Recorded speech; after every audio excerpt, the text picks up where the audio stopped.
Welcome back, guys, to another good video. And in today we're gonna go ahead and walk through a little bit of in depth of exactly why I do what I do and how I do it. So today we just arrived. We're in the city of Commerce in the great state of California. So first and foremost, we went ahead and talked to the client. Haven't seen him in a while, so it was a good little time to catch up. But if you haven't talked to your client in such a long time, it is a good time to go ahead and check the car, inspect the car, and go ahead and give them some recommendations of, once you're done with the car, hey, this is what I noticed, or hey, this is what I recommend. So that way you can possibly even get a future appointment with just servicing it of now if you haven't seen them in a long while. So first and foremost, again, we got the van here, so we're gonna go ahead and show you what are our first steps to go ahead and detail a car. So first and foremost, I get my gloves on. As soon as I get my gloves on, I open up the back, and right now I'm prepping up my buckets. Right here on this specific car, I love having this mid on a stick. This is the new and approved one. This right here saves time, is more efficient, for the simple fact that if you don't even have a ladder, 9 out of 10 times you can probably just get the whole roof with this without even having a ladder. Now we do have a ladder, so it's just going to make us a lot more easier. So when we go to stand on the ladder, we don't have to go on that side and walk around and waste more time.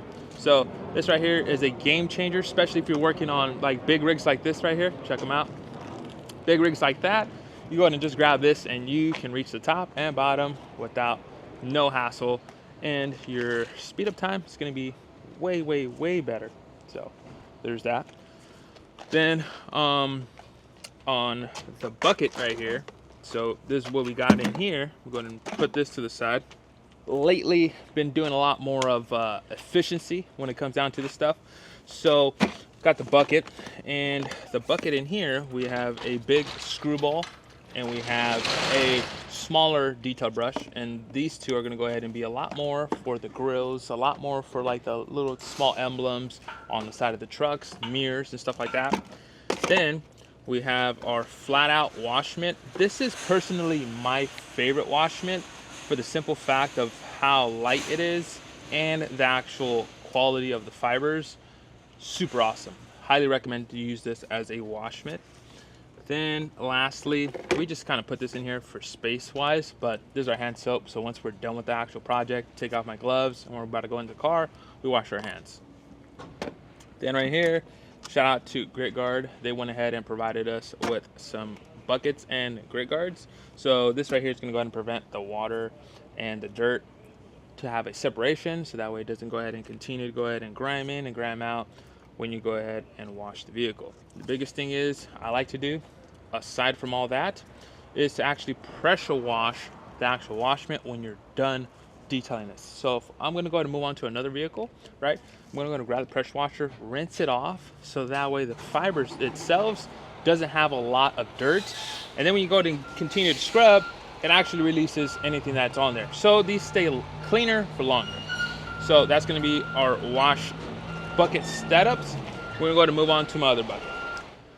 And if you haven't noticed right now, we actually do not have our gas pressure washer. If you guys are a longtime follower, you already know our normal setup that we have here is a Honda pressure washer. That decided to go ahead and take a little dump for the fact that we haven't even used it maybe 2 times at the time of ownership of this whole beautiful rig, and it came out to be a little defective. So we were getting it rebuilt over at H2O Auto Detail Supply, and our Krenzel that we have in here decided to go ahead and go out at the same time. So we had to go ahead and make some adjustments, and we had our last Krenzel that we had on reserve that was for our shop.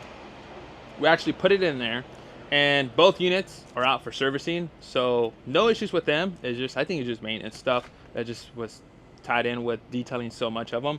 So that's the reason why that's not in there. But we're going to move on to filling up the bucket. Now I have my soap, right here. When it comes down to soap, guys, you can get lost. There's a big rabbit hole, and you can go ahead and do ceramic this, wax this, stripping, high pH, low pH. Look, when you're washing a car, I like to just go ahead, especially outside mobile detailers, especially in hot areas, I would like to just stick with normal pH balanced soap, no ingredients added more of ceramics, wax, and all this other stuff. Just normal pH balance, figure it out. And if you need anything to go ahead and degrease more, you can go ahead and do more of a strip wash. Those two only is my personal opinion. So right here, if I'm gonna want to wash, let's say 3-4 cars, I like to fill it up more to the top. If I'm just doing one car, I'm not gonna go and fill it up and waste more water.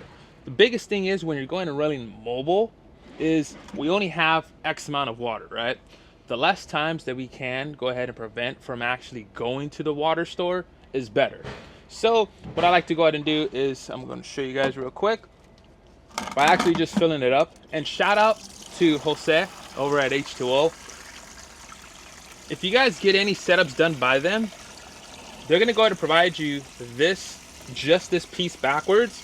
This little tool right here, this little piece right here is crucial, because if you just have this open, it's gonna go ahead and just splat out everywhere. You can't fill up water bottles and stuff like that a lot more easier. It's gonna spill everywhere. If you just get this little attachment and tell them MJ sent you for that little piece, they're definitely gonna hook you up on that one. You're gonna thank me later. So right here, while we're talking, I actually got a little higher than I intended to, but it's okay. As long as it gets about 50%, I'm okay with. Just enough water to go ahead and separate the dirt and the actual soap, the clean water. And if I were going to do a lot more, I would probably do about 75%, just if I was going to do more cars. But for this case, we're only going to put about an ounce. Don't go too extreme by putting 4, 5, 6 ounces in the actual bucket, because it's simple. That's the reason why you have a foam cannon. So that's where you put 3 or 4 ounces in there. In the bucket, you only need about 1 to go ahead and neutralize the water and make sure you have some lubricity. So we're going to put some of that in there, and that's about it. Biggest thing is, guys, what I'm trying to teach you is efficiency and being mindful of your products. If you go ahead and dump a lot of product in here and you just use it for one car and you dump it out, what's the whole point of putting 3 ounces in there? So that's my process of thoughts. Now people can go ahead and think a little differently. If you have those thoughts, leave it down in the comments below. So first round of business is to go ahead, aside from the buckets, is to go ahead and pressure wash the floor. Main reason why I go ahead and do it is for the dust and dirt to go ahead and not be brought back up onto the actual paint. If you go ahead and have this and you keep on going like this, especially on certain areas, it can kick up a lot of dust and dirt. So what I like to go ahead and do is prevent at least the surrounding work area where I'm going to go ahead and be working at. Go ahead and give it a good little rinse so that we can go ahead and settle down the actual dirt, or if not, at least push it away. So that's what we're going to do now. And in the hot areas, you can go ahead and get some type of little bit of refreshment by going ahead and power washing the floor so the floor isn't too hot. So that's only if you have enough water. If not, you're gonna have to thug it out and actually just power wash the thing and get up out of here. Right now, the heat is increasing. It's fall time. I don't understand why it's like summer hot right now. And this is for the second bucket that I was mentioning to you guys. We're gonna go ahead and rinse the wheel wells, tackle the wheel wells, and then go ahead and do the actual tire. Then after the tire, we do the actual wheel. So right now, as you go to see, this thing is completely hammered. Normal trucks, you're gonna go ahead and expect this from them. So we're going to rinse it and start doing a degreasing step. So I like to go ahead and degrease the wheel wells. Once this is all done, a little bit of the suspension components. Be mindful if they have anodized finishing or certain powder coated finishes that cannot accept the degreasing. Be mindful of that, because you can go ahead and ruin that finish. So we're going to spray this on the tire too. Now if you're working in direct sunlight, I would definitely do one section at a time, then rinse it off. Since we're working in the shade, we have a little bit more of a dwell time. That's working in our favor. So got our bucket, easy wheel detail brush. This is going to be for the fender brush. Start agitating, start dialing it in. This is standard for every single one of my details. We do all fenders, undercarriage stuff. Now we're not going down to the track bars, all that stuff. If they would like to go ahead and get that done, there'd be a little extra cost. But this is just standard what I like to go ahead and clean up for any of our packages. I like to go ahead and pressure wash all my tools once they're done doing their job, so that we can go ahead and stay clean. Now, there's gonna be a certain time where I use my towels method and a certain time that I actually use my brush method. So right now, these tires are not gunked up with a lot of tire dressing. They're just simply dirty. So that's when I'll go ahead and use my tire brush, start agitating, and that'll be my method of cleaning, at least for this tire. If they did have a lot of tire shine built up, I would go ahead and use my towel method first and then do the actual brush.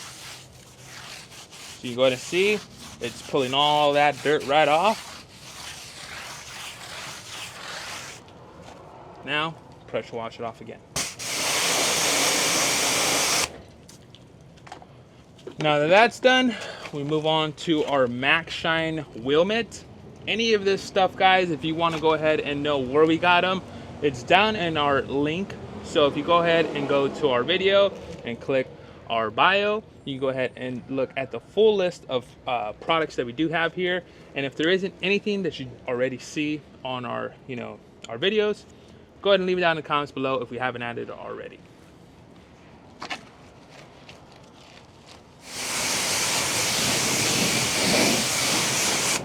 And that right there is how I go ahead and clean up my wheels, especially for maintenance.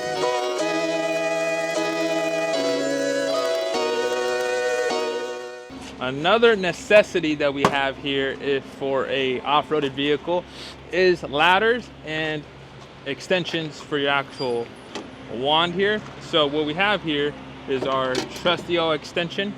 This right here is going to go ahead and be an adapter. Take this off, put this bad boy on. Then you put this piece right here, kind of like a Lego piece. Then you have an extension wand.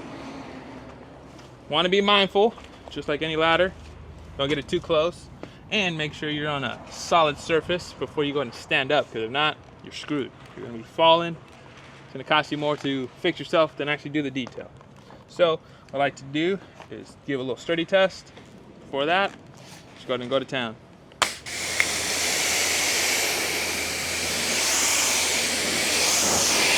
And one big thing that I would go ahead and use to help aid in cars that have a lot of dirt on there or stuck on dirt is Whole Shop from Shine Supply. Go ahead and tell Kobe, if you guys follow him, his son's owner, that MJ sent you. And MJ loves Shine Supply. Truly, this is unbiased. Aside from this product rocks, and I just want to go ahead and mess with Kobe about that. No point intended. I like to go ahead and put this on the lower halves of the vehicles, especially on the front ends where there's bugs, a lot of dirt. If you see more tree saps, little yellow specks on the car, go ahead and give a little spritz. But for this part, you go ahead and see, I don't know if Aaron's gonna be able to capture this, but all this dirt that's really stuck on, that's not like surface, is actually stuck on, spray it on. You can put it in your foam cannon. I like to go ahead and just spray it directly because it's going to dilute it. So this is just a quick spritz. And do this quickly. Again, if it's super hot out, I would definitely not do it as liberally as I am doing it now. But this is going to help with your cleaning process. So keep that in mind. Anything that can help. It's not going to harm any of the ceramic coatings, any of the actual finish. It's just going to go ahead and help. Definitely do gas caps, guys. I feel like a lot of people miss that. Such a small little detail that your clients will thank you for. That is always going to get dirty. Some people don't know how to go ahead and not spill any gas. So that's going to be a common area where it's going to go ahead and be a lot more dirtier. And it's super easy to go ahead and clean up. We're going to go ahead and foam the car now that we rinsed it. Put our actual cleaning agent on there. So now just foam.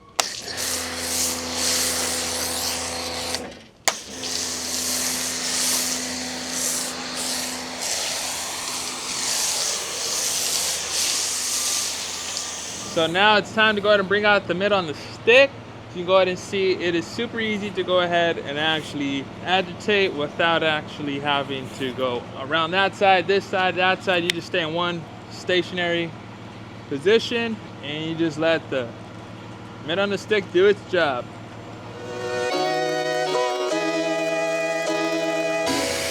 So now, after sweating and washing this big old truck, it's time to go ahead and rinse it.